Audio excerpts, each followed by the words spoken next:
If you're anything like me, chances are you too obsess over the list of highly grossed films to know what's up. Today we'll be looking at the 15 highest grossing R-rated movies of all time, starting with a fan favorite, Joker. Warner Brothers estimates that the picture, which stars Joaquin Phoenix as a disturbed man who transforms into a deadly clown, has generated over $788 million throughout the globe. That's more than the worldwide gross of $783 million that Deadpool had upon its 2016 release. When it first premiered, Joker broke all kinds of box office records. Despite making critics and authorities uneasy with its portrayal of violence, the picture was able to attract an audience. The film took home the Golden Lion at the Venice Film Festival, and Phoenix's performance has garnered Oscar buzz for him. Up next is one for Marvel fans. Deadpool 2 earned a little more than its predecessor, or did $786,470,484, which is quite an achievement. Unsurprisingly, a third film is in production, albeit its release has been significantly postponed due to Disney's acquisition of 21st Century Fox. There was a reset because of this, and the X-Men movies that were in production at the time were scrapped. Next one could be your favorite, Matrix Reloaded. The Matrix Reloaded was highly anticipated, and with a budget of over $150 million, it was one of the most expensive films ever released. Curiously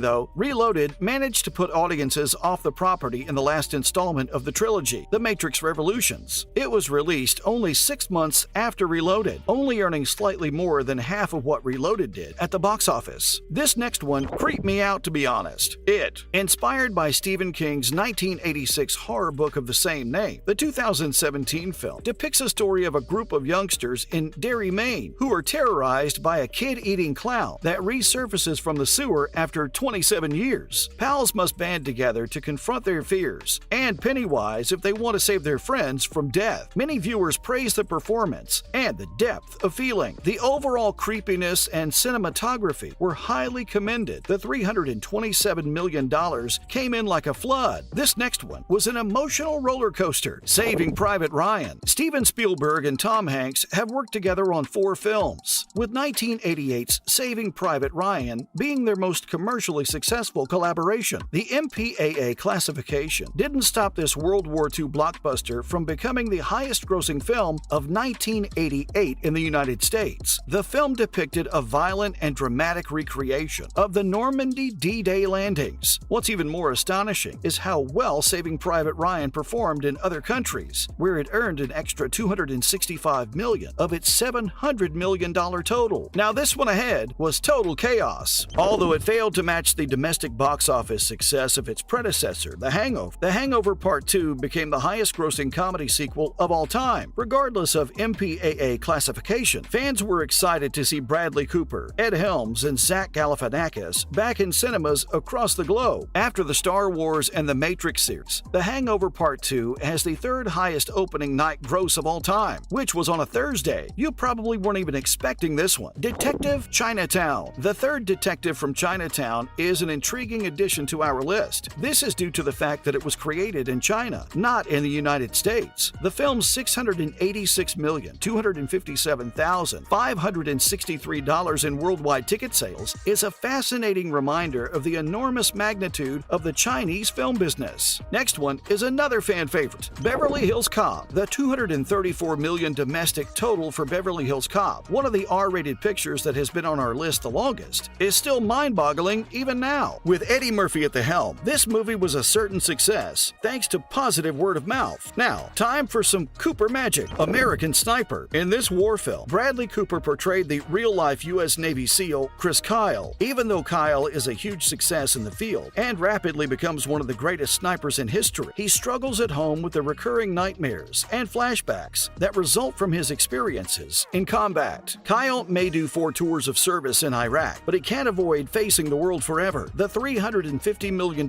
in revenue earned by American Sniper is a record for a film. Several reviewers commented on how powerful and moving it was. And if you're a horror fan, you must have seen this one, The Exorcist. The MPAA's R rating system was established in 1970, only a few years before The Exorcist became the first R-rated film to dominate at the box office. This horror classic, which follows a little girl through a horrific exorcism, was the highest-grossing R-rated movie for 11 10 years, and the highest-grossing horror picture for more than 40 years. Box Office Mojo reports that The Exorcist, after accounting for inflation and ticket prices, has earned roughly $1 billion in cinemas worldwide since its first release in 1973, making it the highest-grossing R-rated film of all time. How can you forget this next masterpiece? Ted. In Seth MacFarlane's first film as a director, the titular stuffed animal comes to life. The comedy has an R rating due to its strong language, drug usage, and vulgar and themes, so it's not appropriate for all ages. Since MacFarlane's name was prominently displayed in Universal Pictures advertisements for Ted, parents likely anticipate that this film's humor wouldn't be as crude or as offensive as previous R-rated comedies like Project X and Adam Sandler's That's My Boy. Check out this next madness. Logan. There have been a lot of superhero movies out recently, and Logan is only one of them. Nonetheless, it stood out from the crowd because of a tale that was so out of the ordinary for the superhero genre that it was occasionally lumped in with westerns. The fact that Logan was the first live-action superhero film to get an Oscar nomination for its script indicates the high respect in which the genre was held at the time. Another favorite is Hangover. In the first Hangover film, the guys go to Las Vegas for a friend's wedding. This might be a lot of fun, except that the groom disappears after only one wild night. The characters have lost all memory, much as in the sequel. The gang then embarks on a massive mission to track down the future husband. This comedy from 2009 earned $277 million at the box office because, unlike its sequel, audiences found it hilariously original. Now, one that held the title for a very long time, Passion of the Christ. Director Mel Gibson's controversial 2004 film The Passion of the Christ is the highest-grossing R-rated picture in American history, and it has held this title for nearly 15 years. According to Box Office Mojo, it also broke the record for the most money produced by a Christian film, making more than Disney's family-friendly The Chronicles of Narnia series. With a domestic total of $370 million, it ranks as the 42nd highest-grossing film of all time, demonstrating how far behind the pace even the largest R-rated blockbusters are when contrasted to less severely graded films. And finally, this next one was met with mixed reviews. 50 Shades of Grey. The film 50 Shades of Grey was inspired by the same novel, so it's a love story, but it has a BDSM twist. Just like the rest of the 50 Shades series, 50 Shades of Grey was lambasted by reviewers, but still did quite well at the box office. This is a perfect illustration of how the global box office is becoming more crucial to more filmmakers. Even though it's an R-rated sensual drama, the film is actually making more money outside of the United States. When it came out, it surpassed the studio's previous highest-grossing film by a considerable margin, 2014's R-rated sci-fi action Lucy, starring Scarlett Johansson, which had made $458 million worldwide on a budget of $40 million. So, which one of these did you like the most?